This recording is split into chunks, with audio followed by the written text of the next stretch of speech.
you lose 80% of you lose weight in the kitchen, you get toned in the gym, but you stay healthy in the gym. You live longer in the gym because you're doing things in the gym that supplants you sitting on your ass all day at your office job.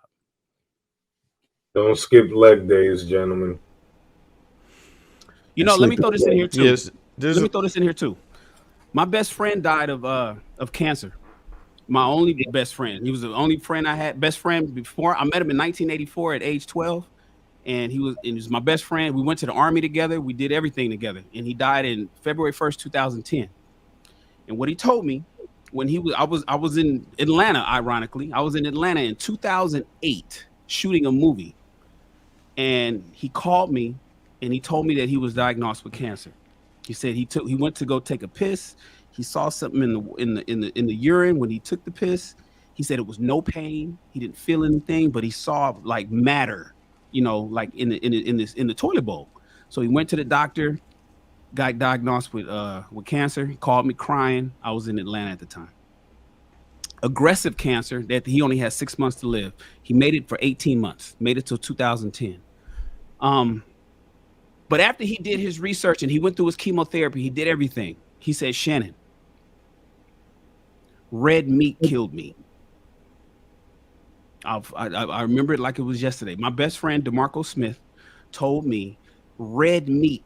After he, now mind you, we extremely intelligent, very smart, did all the research, did all the homotherapy, he did everything. He studied everything.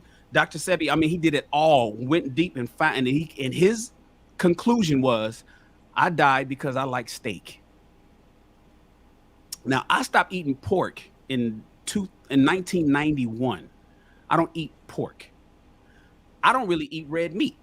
But every once in a while, I'll dab into a burger. Ladies and gentlemen, Lewis said the best thing. Your diet matters. Because if you're going to kill yourself, you're going to kill yourself because of the shit that you eat. Because you're late and you're hungry and you drive it and you see that quick. Anything, I tell people all the time, if it has a drive-through, don't eat it.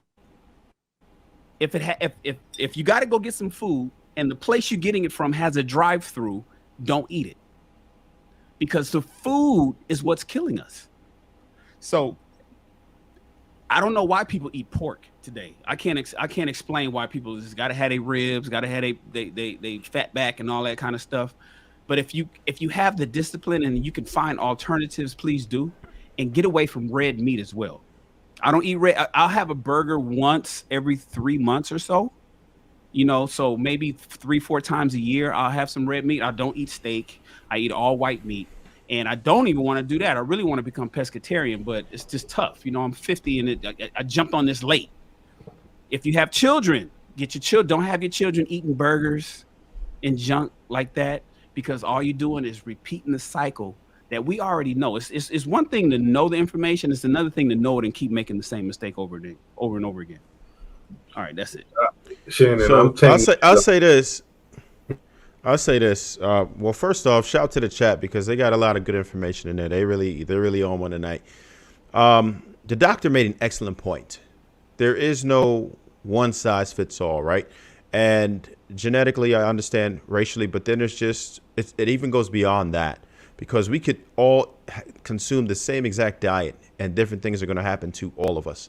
I think your best bet is, if you're going to invest in yourself, try to get with a legitimate nutritionist, right? You need to kind of understand what certain foods will do to your body specifically, right? I know, Shannon, you were saying that the red meat is bad. However, there are some people, including like Jordan Peterson, he talks about it, where he only eats steak only, and he's got rid of all types of problems he was dealing with, between gum disease and psoriasis and insomnia, all kinds of things. So there are some things that are universally bad. Red meat definitely is bad for some people, but you have to be able to identify that as an individual. Salt is probably universally bad. Too much sugar, too much alcohol, universally bad. Sugar worse than all of it. Yeah. Eat the meat, kill the sugar, you'll be all right. Yeah. And that's one of the things I did. One of the first things I did as I stopped eating like cakes and stuff. I might have it like twice a year, maybe Thanksgiving and my birthday or something. I'll eat some cheesecake, but I eliminated sugar. I cut down on alcohol, maybe 90%. I don't drink any sugary drinks. I've limited the starches a lot, and it's working cool. When I go get checked out, it's 120/80. Everything that I've done, I haven't done that prostate joint yet. I've been holding off, but I was waiting for a better way, and fortunately, somebody's saying there's a better way that's less invasive than that. I'm looking forward to the less invasive way, to be honest. But I do know it's something that I have to address regardless of what, because I'm about that age where it's time to do it. And I don't think I'm glad that us as gentlemen decide to do this every Tuesday and talk about it, but it's something that families don't talk about, right? A lot of us are still eating slave food. When every time we get together and gather up, that's what we're doing. We're eating slave food. We never learn from it. We just watch it happen. It's okay to be obese. Everybody walking around here fat as hell, and we don't check each other about it. As men, a lot of times we will identify it. You know, I would love to tell women sometimes, like, hey, you know, you probably should chill, but they get so offended. So, you know, what can we even do about that? Because you can't tell them without getting your head chewed off, right? Because what do you mean? You know how it go. But yeah, we definitely have to hold ourselves accountable as men to say, look, man, when you're getting out of shape, you're getting out of shape. Come work out with me, right? A lot of us don't do that. We don't have a regimen. We don't have any type of discipline. That's what it all boils down to. In one word, is discipline. We eat whatever the hell we want. We drink whatever the hell we want. We smoking too crazy. Like, and there's no type of balance. We have to have balance. And that's one of the main things we need. None of us, not as individuals, but collectively as a group, we don't have that type of balance. And we don't have those discussions to say, listen, man, this ain't it. You can't keep doing it like this. We're watching our people get fat, 300 pounds, 400 pounds. And listen, I'll check the homeboys.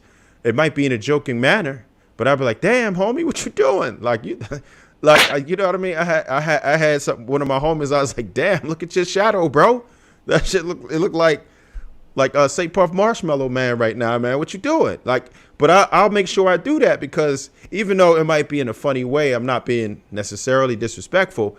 It'll make them think subconscious, like, damn, that shadow is kind of round right here. Like, I'm not looking right. And we have to check each other, because we'll see it. A lot of times people be so consumed with their lives, just the everyday hustle, that we don't take the time to do that. And we don't think it's important enough to do that. We find money to go invest in Jordans all the time, but we won't invest into our bodies. And our bodies is what we need. That should take precedence over any material thing that we have. We go find money when it's time to buy some BS, but we don't invest that same type of energy into when we need to eat more nutritional foods. We won't do it. And we just want it boils down now to what type of a society we are, period. We are a microwave society. We want everything right now. We don't have patience. We don't want to put in the work.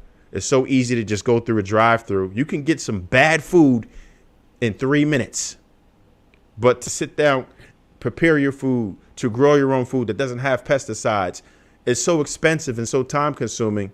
If you have time to do it yourself, awesome. But if you don't, and you try to buy food that's organic or expensive, it's hard because it costs so much money. You know how you go to Whole Foods and it's like, damn, you're going to spend a lot more money buying the same things you would if you were going to like a Acme or a ShopRite, but you would get a better grade of food in most cases, right? But we don't take the time to do that.